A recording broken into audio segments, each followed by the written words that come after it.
తెల్లవారే వెలుగు రేఖలా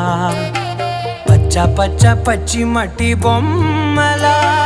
అల్లి బిల్లి వెన్న పాల నురగలా అచ్చ తెలుగు ఇంటి పూల కొమ్మలా